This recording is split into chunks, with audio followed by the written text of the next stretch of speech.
So it has been now 19 years since your last full-length record. Yeah, full-length record, because you had an EP. Yep. Yeah, but full-length record, 19 years now. A long time. A long time ago. So what did it took you so long to realize that we were waiting for your record? There's a lot of different reasons. The main reason is we broke up. Yeah. And then, you know, I thought, you know, if we were going to get back together, it would have done like 10 years. Maybe we'd do it then, but then that didn't happen. So, you know, there's no real answer to that. But I can tell you I'm happy that we're back together. I'm happy that we made this album. There's a lot of joy in making the record, you know, because we all love each other. Yeah. And when we see each other, if we're not making music together, we see each other, but there's a part of us missing, which is a creative part. Yeah. So, you know, to get to go in the room with all those guys, with all the history we have together, it was so familiar, and it was a beautiful experience. And you know, we went into the studio in Covington, Louisiana, where Dave Fortman has a studio. You know, he's not only our guitar player, he's our producer, and he's an amazing, talented man. So, but he has a lot of work that he does. So he doesn't have all the time in the world to make Ugly Kid Joe records. So he told us, hey, I will do this record. I'm excited to do it. I have some songs for it, you know. But he had only 21 days to work with. Okay. So what we did on the new Ugly Kid Joe record, Uglier Than They Used to Be, we did 3 months of work in creating a full-length record in 3 weeks. Okay. So it was 21 days in a row, 13, 14-hour days, and but it was fun. It was draining and fun. You know, Dave's a really good psychologist, basically. He gets the best performance out of everybody, the guitar player, the bass player, the drummer, the singer. Yeah. You know, so, you know, but it did take a long time, but better late than never. And, you know, we're really grateful that we're able to do it. You know? And then of course, we don't know if anybody remembers the band, or we don't know if anybody would care. You know, it's been it's been 1,000 years, right? So it's nice. It's nice when you deliver or birth some art form. In this case, it's new music from Ugly Kid Joe, and then to have people enjoy it makes me feel good, and so big smile. So it's really, I think it's a great record. Thank you. That's all right. Yeah. So you had exactly the same lineup. So I suppose is what you was just saying about you have a great. We had a bigger lineup. We call it the seven-headed monster. So we have like the '95 lineup, which is Dave Fortman, Shannon Larkin, Cordell Crockett, Klaus Eichstadt, and myself, right? Yeah. And then we've had the touring lineup, like on Stairway to Hell. Those guys played the record, right?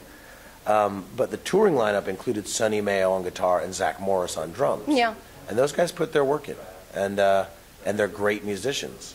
So what we did was we flew everybody to Covington, Louisiana, all 7 of us. There was 2 drummers, there was 3 guitar players, there was a bass player and a singer, and then if you throw in Phil Campbell, there's 8 of us. Yeah.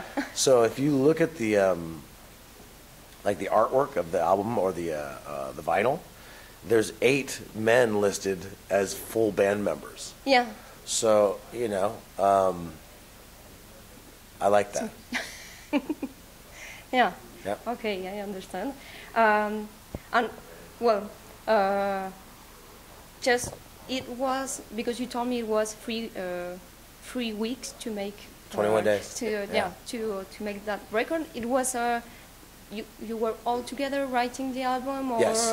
Well, the primary songwriters would be myself, Klaus, and Dave Fortman, but everybody brought their soul inside of it. I mean, Shannon Larkin is a force, a magical, rhythmic force. And then Zach Morris is like a younger, new drummer that Shannon takes under his wing, and they worked together, and they talked about what should be done in this song or that song.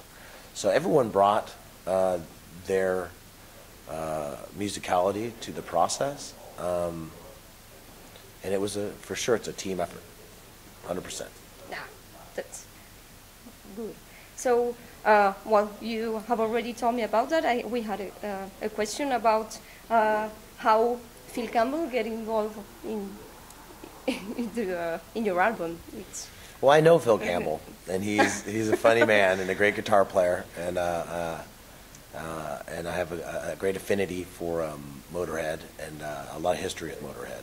So I think I mean, if I'm gonna get it right, and I'm not sure, I think I might be right.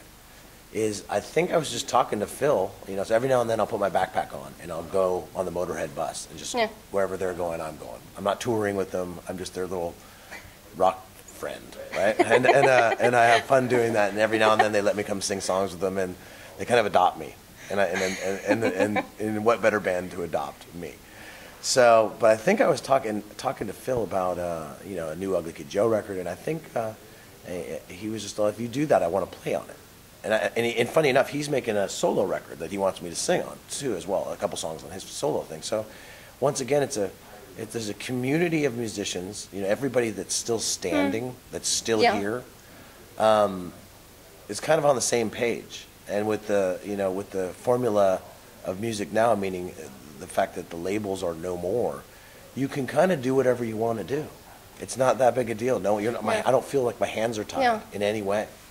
So when we were making the record, I'm like, Phil Campbell wants to play guitar, and all my guys are like, okay, is he really going to play? And I'm like, I swear he's coming. It's going to happen, right?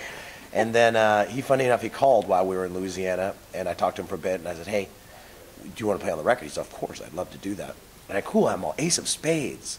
Yeah. And you could sense that, like, it wasn't his nightmare, but, he doesn't really want to play Ace of Spades again. I just know it. You could sense he was like, uh-oh. And I said, oh, come on, dude, it'll be great. It sounds great. Hey, Ace of Spades. And but he said, okay, I'll play on that, but I would also like to play on some other songs. And we said, absolutely. Yeah. So I went back and told my guys. I said, hey, he's in. And he was actually on tour in Europe, so we took 3 songs, one which was, of course, Ace of Spades. The other one is Under the Bottom, which I think which is Ugly Kid Joe opus. And then My Old Man, he plays the first lead. Klaus plays the outro lead. But we sent those tracks through the interweb off to Wales, where he lives and where his son has a fantastic studio. They're a family of musicians, good people. And then they send us back Phil Campbell shredding. And then there he was. So isn't that cool? That's really nice. Yeah, it's a good deal. You play Ace of Spades and and it's like a poker hand. I'm all play Ace of Spades. He's like, oh, I'll do that, but I want other songs. Yeah. He might be he's one of the funniest men alive. Have you ever talked to Phil? No, never. He has a great light bulb inside of him. He makes you laugh. He's good. He's funny. He's Welsh. Yeah. So. So. Just to talk about some songs of the record, about the first one, Hail, it's hard to find, the first one. It's just a little bit more different than your, I would say, traditional Ugly Kid Joe's. Okay. What about this song is, I don't know how to explain it. It's,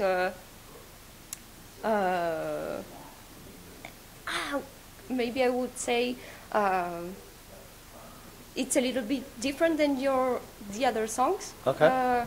So, did you feel it that way, or it's maybe? I don't really think like that, but it's a fair question. We don't really have any preconceived thought process of how a record should sound.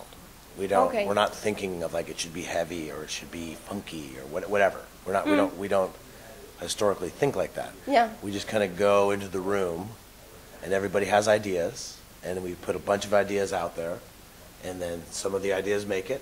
Yeah. That becomes the record, and some of the ideas get cut off and they go away. So that's we went in there with no preconceived vision of what we wanted it to be. But that chorus is incredible. I mean, wow, it's great. I mean, it was hard for me to sing that. That was like, woo.